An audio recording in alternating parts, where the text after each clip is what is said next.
City of joy becomes a city of ভয়। আজ সত্যি কথাগুলো বলতে বাধ্য হচ্ছি, তার কারণ যে শহর আমাদের কাছে ভালোবাসার শহর, প্যাশনের শহর, একটি ইমোশন, এবং সেই শহরেই লুকিয়ে রয়েছে আতঙ্ক। কার্যত আতঙ্কের আস্তানা হয়ে দাঁড়িয়েছে গোটা কলকাতা শহর।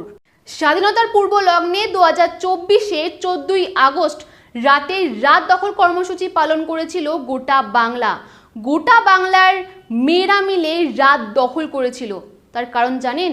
রাত নামার সঙ্গে সঙ্গে মেয়েদের মনে একটি ভয় তৈরি হয় যে আমরা সেফলি বাড়ি যেতে পারবো কি না, বা রাতে কোনো আতঙ্ক নেমে আসবে না তো।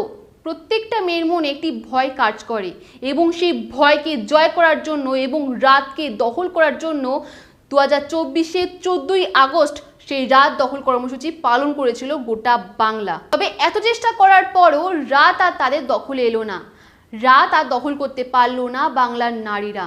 সেই রাতেই 12টার পর আরজি কর হসপিটালে হামলা চালায় প্রায় 7,000-এর বেশি দুষ্কৃতীরা, এবং এই হামলায় চিকিৎসক, রোগী, আন্দোলনকারী, এমনকি সাংবাদিকরা পর্যন্ত আঘাতপ্রাপ্ত হয়।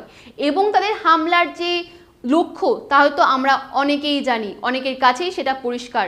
তার একমাত্র লক্ষ্য হচ্ছে আরজি কর হসপিটালে সেই সেমিনার রুম, যেখানে পুরো ঘটনাটি ঘটেছিল, যেখান থেকে প্রচুর তথ্য পেতে পারত তদন্তকারীরা, যার মাধ্যমে বাকি যে অভিযুক্তরা রয়েছে তারা শাস্তি পেত, তারা ধরা পড়তে পারত। সেই সেমিনার হলে সমস্ত তথ্য লোপাট করতে চেয়েছিল সেই দুষ্কৃতীরা, তবে তারা সেই লক্ষ্য পূরণ করতে আর পারেনি। তবে এই সবের মধ্যে নীরব দর্শকের ভূমিকা পালন করেছে কে জানেন? পুলিশ, কলকাতার পুলিশ, বাংলার পুলিশ। কাছে পিঠে এত থানা থাকা সত্ত্বেও হামলার 1.5 ঘন্টা পর পুলিশ বাহিনী ঘটনাস্থলে গিয়ে উপস্থিত হয়। কেন? এবং যে রাতে রাত দখল কর্মসূচি পালন করা হয়েছিল সেইখানে আরজি কর হসপিটালে কেন বেশি করে পুলিশ বাহিনী মজুত করা ছিল না? এবং যে হসপিটাল ঘিরে বাংলা সহ দেশ একেবারে শোরগোল পড়ে গিয়েছে, উত্তাল পড়ে গিয়েছে গোটা দেশে, সে আরজি কর হসপিটালে কেন কোনো নিরাপত্তা ছিল না? কেন বেশি করে পুলিশ বাহিনী মজুদ ছিল না সেই রাতে? প্রশ্ন কিন্তু উঠছেই। এবং যেখানে প্রত্যেক রাজনৈতিক দল একসঙ্গে হয়ে, একত্রিত হয়ে দোষীদের শাস্তি দেবে এবং তিলোত্তমাকে বিচার পাইয়ে দেবে, তা না করে প্রত্যেক দল অপর দলের উপর ডায়েট হেলবার চেষ্টা করছে। ডায়েট হেলবার একটা পর্ব চলছে গোটা পশ্চিমবঙ্গের রাজনীতিতে।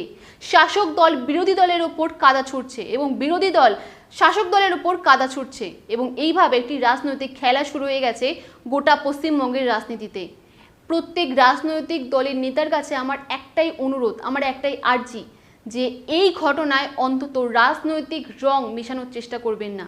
এই ঘটনার একটাই রং, সেটা হচ্ছে কালো। যদি আপনার মনে হয় ধর্ষণের এই অমানবিক ঘটনা শুধু আরজি কর হসপিটালেই হয়েছে, তাহলে আমি আপনাকে জানিয়ে দেওয়ার চেষ্টা করব যে রাতে রাত দখল কর্মসূচি অনুষ্ঠিত হয়েছিল সেই রাতেও এক বাংলার নারীকে ধর্ষণ হয়।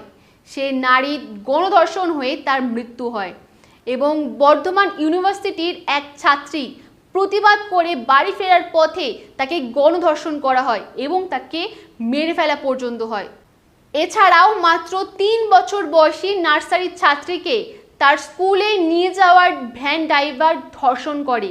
এছাড়াও 85 বছর বয়সী বয়স্ক মহিলাকেও ধর্ষণের শিকার হতে হচ্ছে, এবং এমন ঘটনা, এমন উদাহরণ আমাদের সমাজের কাছে লজ্জার।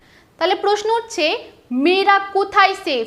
কোথায় গেলে মেয়েদের নিরাপত্তা নিয়ে ভাবতে হবে না, কোনো রকম দুশ্চিন্তা করতে হবে না? আপনার কি জানা আছে সেরকম জায়গা? আমাকে অবশ্যই বলবেন। ও সরি, সব ক্ষেত্রে তো মেয়েদেরই দোষ হয়, তাই না? মেয়েরা যদি খোলামেলা জামা কাপড় পরে তাহলে তো এরকম ধর্ষণের কেস হবেই। যদি সেই রাত্রে দেরি করে বাড়িতে আসে তাহলে তো এরকম কেস হবেই। যদি সে ছেলেদের সঙ্গে কিছুটা কথা বলে এবং ঘোরাফেরা করে তাহলে তো ধর্ষণ হবেই, তাই না?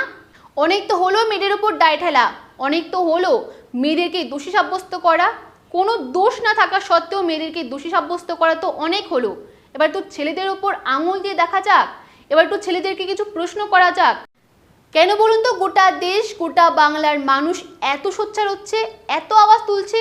শুধু যে তিলোত্তমার জন্য সেটা একদমই নয়, নিজের জন্য, বাংলার, ভারতের নারীদের সুরক্ষার জন্য, আমাদের সুরক্ষার জন্য আমরা আওয়াজ তুলছি। এখন শুধু বাংলায় নয়, দেশে নয়, বিশ্বের বিভিন্ন দেশে মহিলাদের সুরক্ষা নিয়ে আওয়াজ তোলা হচ্ছে। আর.জি. কর ঘটনা নিয়ে আওয়াজ তুলছে বিভিন্ন দেশের নারীরা।